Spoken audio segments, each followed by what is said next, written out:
भाइयों तौबा करो, रमजान शरीफ करीब आ रहा है, इरादा करो एक भी रोजा नहीं छोड़ूंगा, सारे रोजे रखूंगा। इरादा करो तरावी नहीं छोड़ूंगा, पूरी तरावी जमात के साथ पढ़ूंगा, नमाज पाबंदी से पढ़ूंगा। अभी से तौबा करो, माहौल बनाओ, जहन बनाओ। और अगर आप दीन के करीब नहीं आए भाई, ऐसे ही आप आवारा गर्दी करते रहे, हराम लुक्मा खाते रहे, गुनाह करते रहे, फिल्में देखते रहे, किसी का कुछ नहीं बिगड़ेगा। आप अपनी आखिरत को बर्बाद करोगे, तबाह करोगे। जब अल्लाह नबी की बीवी को उठा के जहन्नम में डाल सकते हैं, नूह अलैहिस्सलाम की बीवी की शक्ल में, अगर वो हमें जहन्नम में डालेगा, कौन बचाएगा, कौन रोकेगा? बताइए ना। नूह अलैहिस्सलाम अपनी बीवी को बचाएंगे? बोलो, नहीं बचाएंगे, बीवी को नहीं बचाएंगे। क्यों? इसलिए कि नबी जानता है जिसमें अल्लाह की रजा उसमें मेरी रजा है। नबी जानता है जिसमें अल्लाह की रजा उसमें मेरी रजा। इब्राहिम अलैहिस्सलाम अपने चचा को बचाएंगे? नहीं बचाएंगे। जिसमें अल्लाह की रजा उसमें मेरी रजा। गौर कीजिए, ये नहीं कह रहा हूं कि नबी बचा नहीं सकता, नबी जिसको चाहे बचा सकता है, लेकिन हम अल्लाह का जितना अदब करते हैं उससे ज्यादा अदब अल्लाह का अंबिया करते हैं। मौला जो तेरी रजा वो हमारी रजा। ये कुफ्र पर मरे, हम इनको नहीं बचाएंगे। तूने मना कर दिया, हम नहीं बचाएंगे। हाँ, अगर तूने इजाजत दी तो जिनको हम पहचानते भी नहीं है हम उसको बचा लेंगे, उनको बचा ले। नबी साहिब इख्तियार होता है, मजबूर नहीं होता। लेकिन नबी की अल्लाह से मोहब्बत और अल्लाह की बारगाह का अदब ये है। लेकिन ये सिर्फ मेरे लिए, अकीदत सिर्फ मेरे लिए। लेकिन जब मैं किसी चीज को अकीदे के तौर पे पेश करूंगा तो उसके लिए कुरान और हदीस की दलील चाहिए, है ना। तो हम लोगों ने क्या किया कि ये औलिया अल्लाह का मामला सिर्फ अकीदत का नहीं था, बल्कि इसका ताल्लुक तो अकीदे से था। हम लोगों ने क्या किया, जो लोग गांजा पी रहे हैं उनको भी वली कहना शुरू किया, जो चरस पी रहे हैं उनको भी वली कहना शुरू किया, जो नंगे धड़ंगे फिर रहे हैं उनको भी वली कहना शुरू किया।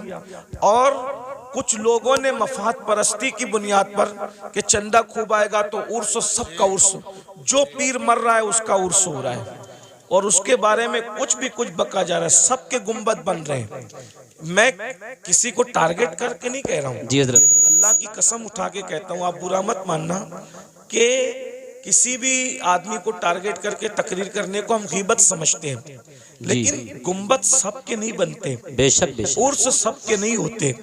गुंबद सिर्फ वलियों के बनते हैं, उर्स भी सिर्फ अल्लाह वालों के होते हैं, बेशक बेशक। मगर हम लोग कुछ भी कर रहे हैं, वजह उर्स करो, पैसा इकट्ठा करो, गुंबद बनाओ, पैसा इकट्ठा करो, मजार बना के मुजावरी करो, पैसा इकट्ठा। अगर हम पैसे के चक्कर में अपने दीन को मशकूक कर देंगे हम तो मर जाएंगे। लेकिन अगर ये दीन मशकूक हो गया माज़अल्लाह कुछ लोगों की नज़र में, और वो दीन से मुतनफ़िर हो गए, दीन छोड़कर चले गए, तो उसका जिम्मेदार कौन होगा?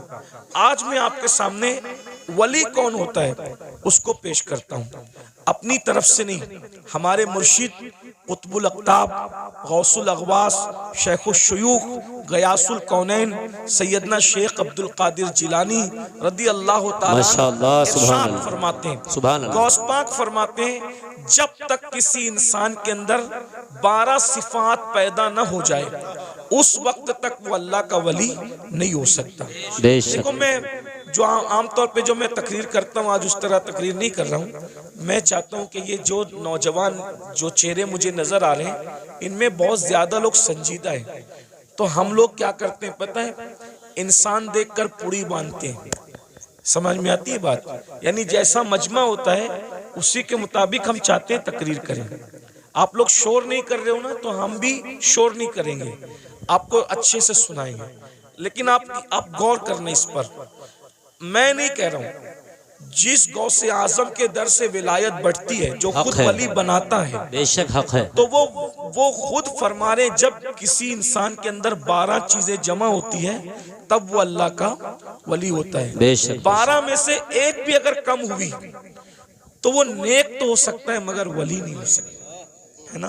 बेशक बेशक। अब इसका अब कौन वली होता है, तब मुर्शिद गौस पाक की बात सुन लो जल्दी जल्दी से, बहुत टाइम भी नहीं लूंगा। फरमाते हैं वली में 2 सिफात अल्लाह की होती है, यानी वो अल्लाह की 2 सिफात का मजहर होता है।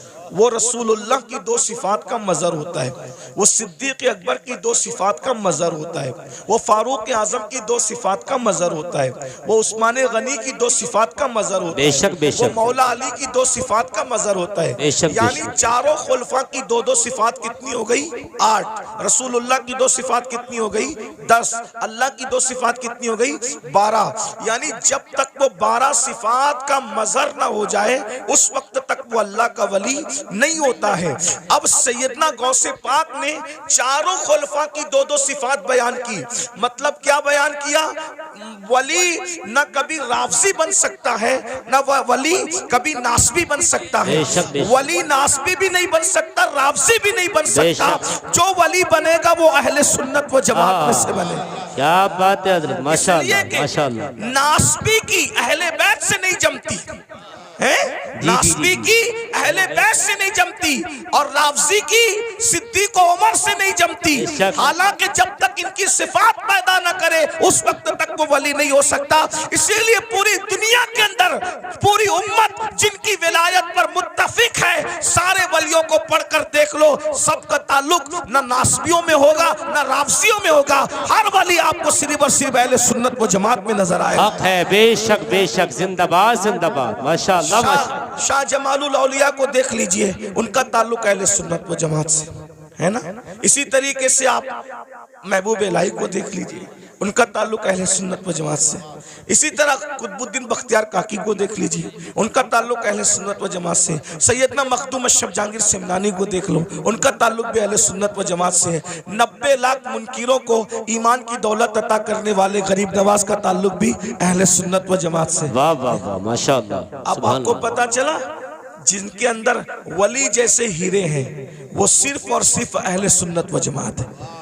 वरना मैं नासबियों को भी चैलेंज करता हूं और राफजियों को भी चैलेंज करता हूं, एक वली लाकर बता दो। क्या बात है हज़रत, बेशक एक वली बता दो अपनी जमात में जो तुम्हारे अकीदे की तायद करता हूं, नहीं मिलेगा। सारे वली अहले सुन्नत में मिलेंगे। बेशक अब बेशक। बताओ आपको वो रास्ता चलना है जिसमें कोई वली ही नहीं, या वो रास्ता चलना है जिसमें वली ही वली है?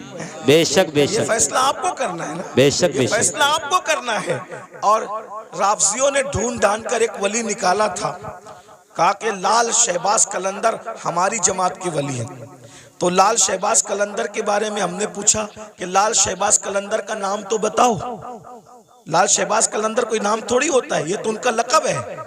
राफजी ढूंढ ढांड करके लाए एक वली को, कहा ये हमारा वली है। हमने कहा आपका है, कब्जा आपका हो सकता है दरगाह पर, लेकिन पहले उसका नाम तो बताओ, नाम क्या है। जब नाम ढूंढ करके लाए तो क्या नाम निकला?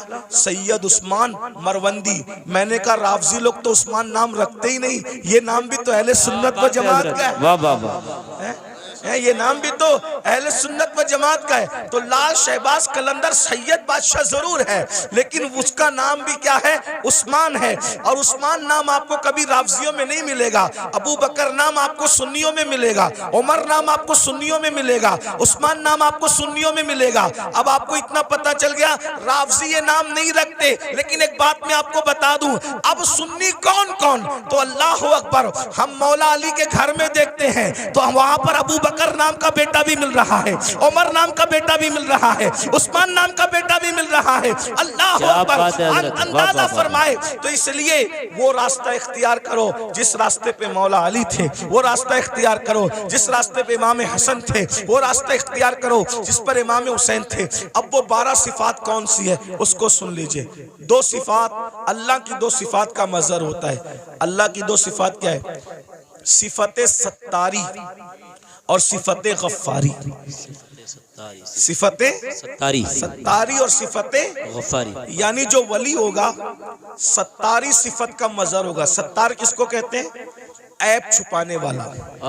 यानी जो वली लोग होते हैं ना, वो लोगों के ऐब जाहिर नहीं करते, वो लोगों के ऐबों पे पर्दे डालते हैं। जी जी। अब आप इसमें चेक कर लीजिए कितने रदी अल्लाह और कितने रहमतुल्लाह अलैह बाहर निकल रहे हैं। देखिए जी जी जी जी, क्या बात है हजरत। जी जी जी, गौर कीजिए ना। इसलिए कि हाथ में तस्बीह और बगल में मुसल्ला, इससे वली नहीं बनता, अल्लाह की शान सत्तारी का मजहर बनता है। यानी वो किसी का ऐब खोलता नहीं है। इसीलिए आप देख लें वली लोग कभी आपको किसी की गीबत करते नहीं मिलेंगे। बेशक बेशक। वली लोग कभी किसी के ऐप से वो ऐप पे पर्दे डालते हैं। कैसे पर्दे डालते हैं उसकी एक मिसाल बताऊं आपको, देखिए कैसे पर्दे डालते हैं। एक बहुत बड़े वली हैं हजरत हातिम असम, अल्लामा अब्दुल रहमान जामी रहमतुल्लाह अलैह ने अपनी किताब नफातुल उन्स में ये वाकया लिखा। आप भी वली बन सकते हो, विलायत का दरवाजा बंद नहीं हुआ, वली आप भी बन सकते हो। 12 सिफात सुन लो, अपने अंदर पैदा करो, कोशिश करो। अल्लाह पाक की बारगाह में फैजान बंद नहीं होता, बल्कि वो तो ये फरमाता है जो मेरी तरफ चल कर आता है मेरी रहमत उसकी तरफ दौड़ कर जाती है। कोशिश करो ना। अल्लाह फरमाता है जो हमारी राह में कोशिश करते, वल्लदीना जाहदू फीना लनहदियन्नहुम सुबुलना, जो हमारी राह में कोशिश करते हैं हम उसके लिए रास्ते पैदा कर देते हैं। और सैयदना इमाम जाफर सादिक अला जद्दी वाले सलाम फरमाते हैं अल्लाह तक पहुंचने के इतने ज्यादा रास्ते हैं, जमीन पर जितने बिखरे हुए जर्रात हैं उससे ज्यादा अल्लाह तक पहुंचने के रास्ते मौजूद हैं। बेशक बेशक जिंदाबाद। कोशिश करो अल्लाह तक पहुंचने की, कोई मुश्किल नहीं है, बल्कि अल्लाह तक पहुंचना बहुत आसान है। विलायत का निसाब बहुत आसान है। बेशक तो बेशक। हातिम असम के बारे में अल्लामा जामी लिखते हैं, हातिम असम, असम अरबी जबान में बहरे को कहते हैं, बहरा। इन्होंने अपना लकब क्या रखा था? हातिम बहरा। कोई बहरा भी हो उसको बहरा बोलो तो बुरा लगता है कि नहीं लगता? जी जी जी। लेकिन हजरत हातिम बहरे नहीं थे, अपने आप को बहरा कहलवाते थे। वजह, कितनी खूबसूरत वजह, उसको सुनो आपको मजा आएगा। एक बूढ़ी औरत, बुढ़ी हातिम असम से मसला पूछने आई। उनको उस वक्त तक असम नहीं कहते थे, हातिम कहते थे। तो हजरत हातिम के पास मसला पूछने आई, उसके पेट में कुछ गड़बड़ थी, तकलीफ थी। तो अब तकलीफ की वजह से उसके पेट की जो है वो गैस खारिज हो रही थी। तो उसने सोचा कि इतने बड़े बुजुर्ग हैं, यहाँ ऐसा हो जाए तो अच्छी बात नहीं। इत्तेफाक से उसने बहुत रोकने की कोशिश की, मगर बुढ़ापे में इंसान के आज़ा कमजोर हो जाते हैं। बहुत रोकने की कोशिश की मगर रोक नहीं पाई, और हजरत हातिम असम के सामने उसकी गैस खारिज हो गई। गैस खारिज हो गई तो हवा भी यानी कि आवाज भी निकली। तो वो शर्मा गई वो बूढ़ी औरत, इतने बड़े बुजुर्ग के सामने ये क्या हो गया हादसा। तो हजरत हातिम ने सोचा कि ये शर्मा गई, मेरे नबी की उम्मत की ये औरत शर्मा गई। तो आपने कान पे हाथ रख के कहा, बड़ी अम्मा जरा जोर से बोलो, तुम क्या कहना चाहती हो। तो उसने बोला, उसने जब बोला तो आपने कहा जरा और जोर से बोलो। तो उसने फिर बोला और जरा जोर से बोलो। उसने और जोर से बोला। अब वो शर्मिंदगी उसकी खत्म हो गई और वो बुढ़िया खुश हो गई कि जो मेरे मुंह की आवाज नहीं सुन सकता वो हवा की आवाज कैसे सुन सकता है। और आप पूरी जिंदगी बहरे बन करके गुजारते थे। लोगों ने पूछा आप बहरे नहीं हो, लेकिन बहरे बन के क्यों जिंदगी गुजार रहे हो? फरमाया मुझे बहरा कहलाना आसान है, लेकिन नबी की उम्मती में से किसी को शर्मिंदा करना मुझे पसंद नहीं है। अकबर अल्लाह, क्या बात है हजरत। एक औरत की शर्मिंदगी के खात्मे के लिए पूरी जिंदगी बहरा बन करके गुजार दिया, ये हजरत हातिम असम है। और आज हम लोग नमाज भी पढ़ रहे हैं, रोजा भी रख रहे हैं, तहज्जुद भी पढ़ रहे हैं, लेकिन लोगों के ऐप भी खोल रहे हैं। तो आप ऐप खोल के क्या है, वली नहीं बन सकते, अल्लाह के दोस्त नहीं बन सकते। अगर वली बनना है लोगों के ऐप पे पर्दे डालना सीखो, शान सत्तारी का मजहर बनो, किसी के ऐप न खोलो। आजकल तो हम जहां बैठते हैं ऐप खोलते हैं। अल्लाह के रसूल अलैहिस्सलाम फरमाते हैं तुम जब तक लोगों के ऐप खोलते रहोगे, तुम लोगों के ऐप अपनी हैसियत के मुताबिक खोलोगे, अल्लाह तुम्हारे ऐप अपनी शान के मुताबिक खोलेगा, अल्लाह तुम्हें जलील कर देगा।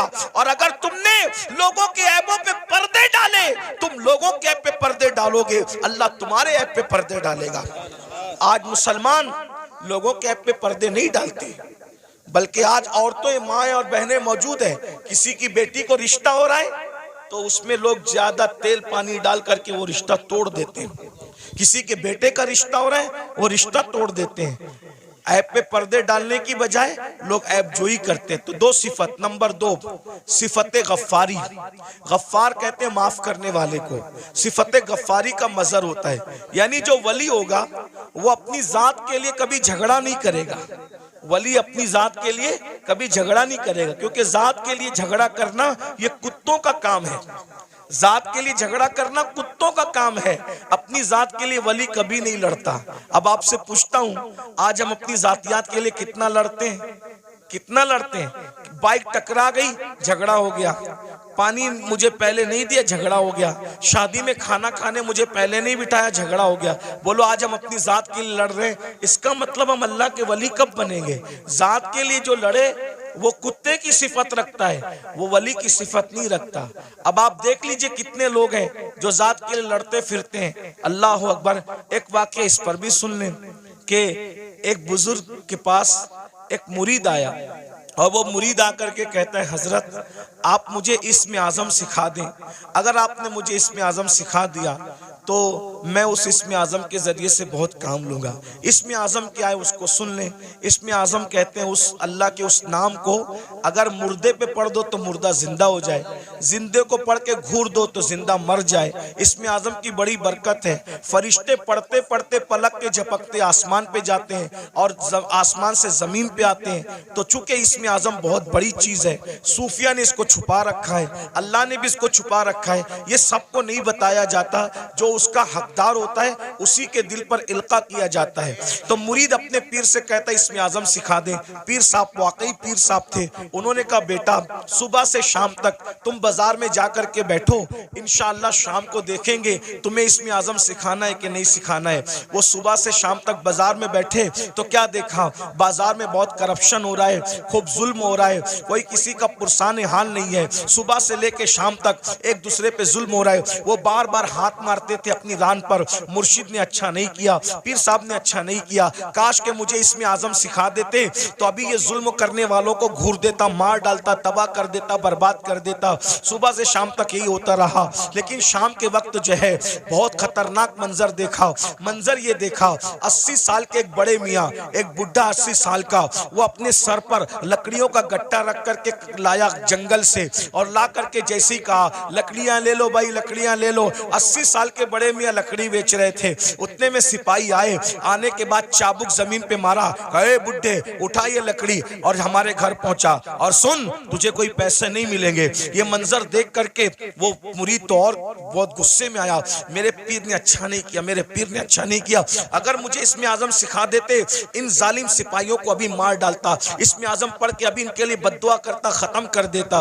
वो बड़े मियाँ 80 साल के बड़े मियाँ हाँपते कांपते उन्होंने फिर लकड़ी का गट्ठा उठाया सर पे और सिपाहियों के पीछे पीछे चले। ये भी पीछे पीछे चला, ले जाकर के गट्ठा रख दिया। रखने के बाद कहा अच्छा अब मैं चलूं। और उसके बाद वो बड़े मियाँ बेचारे न पैसा लिया। 80 साल के बुढ़े को लकड़ी काटने में कितनी तकलीफ हुई होगी, कैसे उसने मेहनत से जमा किया होगा। लेकिन हाय रे जुल्म, अल्लाह अकबर, बहुत लकड़ी पहुंचा करके बिना मजदूरी लिए हुए, बिना रकम लिए हुए उन्होंने टरका दिया, वो चले गए। और उसके बाद ये तो गुस्से में कांप रहा था, मुर्शिद ने अच्छा नहीं किया। अगर अभी मुझे इस्म आज़म मालूम होता, इन जालिमों को, इन गुंडों को इस्म आज़म पढ़ करके कत्ल कर देता। जैसे ही मुर्शिद की खानका में पहुंचे कहा हजरत आपने सिखा दिया होता, बाजार में क्या गंदगी है, क्या जुल्म है, क्या ज्यादती है। और शाम का वाकया तो बड़ा बदतरीन है हजरत, बड़ा इबरतनाक है। पूरा वाकया उस 80 साल के बड़े मियाँ का बयान किया तो पीर साहब सुन के हंसने लगे। हजरत मैं 80 साल के बुढ़े पे जुल्म बयान कर रहा हूँ और आप हंसते हैं। फरमाया वो जो 80 साल का बुढ़ा तू जिसको कह रहा है वो कौन है, तुझे मालूम है? हाँ नहीं मालूम है। कहा वो इस शहर का कुतुब है, कुतुब, वो इस शहर का कुतुब है और उसी ने मुझे इस्म आज़म सिखाया है, उसी कुतुब ने मुझे इस्म आज़म सिखाया है। वो कहा हजरत जब उसको इस्म आज़म मालूम है तो वो पढ़ के उनके लिए बद्दुआ क्यों नहीं कर देता? कहा बेटा जब तक के सब्र करने का मादा उस तरह पैदा नहीं होता, अल्लाह किसी को इस्म आज़म की नेमत अता नहीं करता। गौर कीजिए, यहाँ तो आज कोई छोटा मोटा आमिल बन जाए ना समा शबिस्तान रजा पढ़ के, तो कहता है कि अगर तूने मेरी बात नहीं मानी तो तेरा पेशाब बंद कर दूंगा, मेरी बात नहीं मानी तो तेरा खानदान जो है वो तबाह कर दूंगा। भाइयों ये सब हाँ उनके होते हैं जो खाली घड़े होते हैं। ये कुतुब लोगों को देखो, ये अब्दाल लोगों को देखो, ये वली लोगों को देखो, इतना जुल्म सह रहे हैं मगर जात के लिए कभी बदला नहीं लेते। क्यों? इसलिए कि जात के लिए लड़ना वली का काम नहीं होता जात के लड़ना, ये तो कुत्तों का काम होता है। वली वो होता है जो सिफते गफ्फारी का मजहर होता है, अपने दुश्मनों को माफ करता है, अपने मुजरिमों को माफ करता है। उस पर एक वाकया याद आ गया, हालांकि बात तवील हो रही है लेकिन बात वाकया याद आ गया, सुन लीजिए। आज छोटी छोटी बात पर आप लोग एक दूसरे पे केस करते हो, क्या जवाब दोगे अल्लाह को? हैं? बकरियों के तेरे आंगन में मेरे आंगन में बकरियों पर इतना बड़ा झगड़ा होता है कि मर्डर हो जाता है, कत्ल हो जाता है। कहां कहां तक बात पहुंचती, बारात देर से आई जल्दी आई, उस पर जो है वो शादियां टूट जाती हैं। इतना महर है कि उतना महर है, उस पर शादियां टूट जाती है। मेरे भाइयों सोचो, सब्र नहीं हमारे अंदर, और जब तक सब्र नहीं होगा हम अल्लाह वाले नहीं बन सकते। एक दिन क्या हुआ, इमाम हुसैन के कातिलों में से कातिल मदीने मुनव्वरा आया, मदीने तैयबा आया। और जब मदीना तैयबा आया तो लोगों ने सोचा कि कातिल इमाम हुसैन, कातिलों में से कातिल मदीने मुनव्वरा आया, तो सारे मदीने वालों ने इमाम हुसैन की मोहब्बत में अपने दरवाजे बंद कर दिए। सबने दरवाजे बंद कर दिए, सबके दरवाजे बंद हो गए। इमाम ज़ैनुल आबिदीन का दरवाजा हमेशा बंद रहता था, किसी से मिलते नहीं थे। लेकिन जब उनको किसी ने इत्तला दी, हजरत करबला में का एक शख्स जो आपके बाबा का कातिल है वो मदीने मुनव्वरा आया, और सबने अपना दरवाजा बंद कर दिया। इमाम ने अपना दरवाजा खोल दिया, कहा उसको बुला कर लाओ।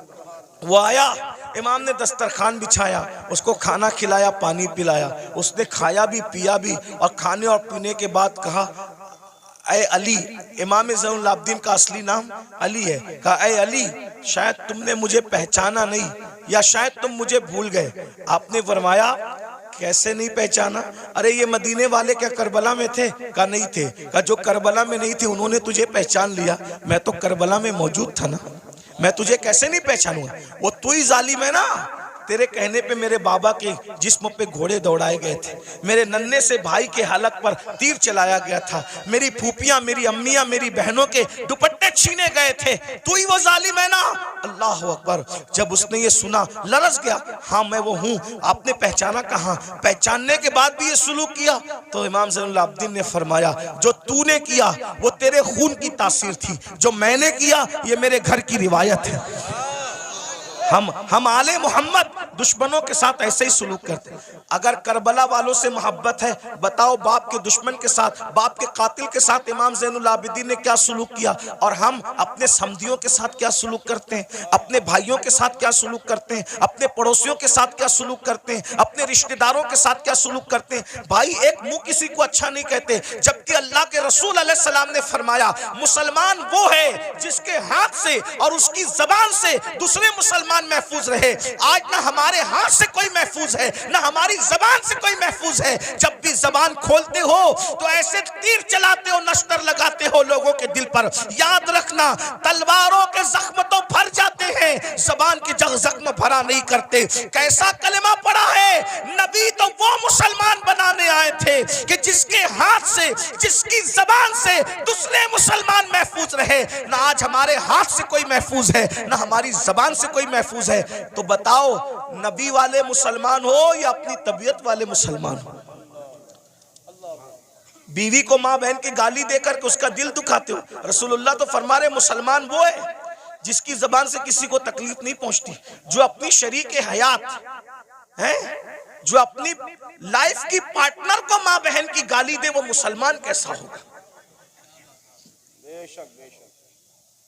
रसूलुल्लाह फरमा रहे मुसलमान वो है जिसके हाथ और जबान से दूसरा मुसलमान महफूज रहे। जो अपने माँ बाप का दिल दुखाए वो कैसा मुसलमान है? जो अपने पड़ोसी को तंग कर दे वो कैसा मुसलमान है? बस बात इतनी है, तकरीरें बहुत सुन रहे हो भाई, मुकर्रिर लोग भी माशाल्लाह ऐसे हो गए अल्हम्दुलिल्लाह के एक ढूंढो हजार मिलते, और तकरीर सुनने वाले भी हजारों हैं, लेकिन कोई सुधरने तैयार नहीं। और ये भी क़यामत की निशानी में से एक निशानी है। अल्लाह के रसूल अलैहिस्सलाम ने फरमाया लोग दीन सुनने जमा होंगे, दीन पर अमल करने जमा नहीं होंगे। सुनिए, गौर से सुनिए, तवज्जो है। लोग दीन सुनने जमा होंगे, लोग दीन सुनने जमा होंगे, दीन पर अमल करने जमा नहीं होंगे। देख लीजिए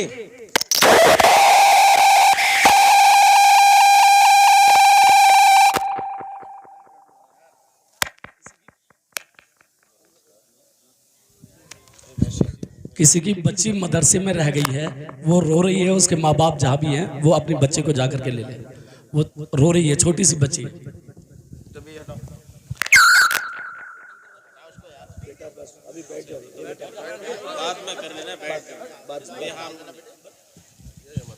लोग दीन सुनने जमा होंगे, दीन पर अमल करने जमा नहीं होंगे। मैं कोई गुस्से में नहीं, लेकिन आपको एक बात कहता हूं, जरा गौर करना, जरा ध्यान देना। आज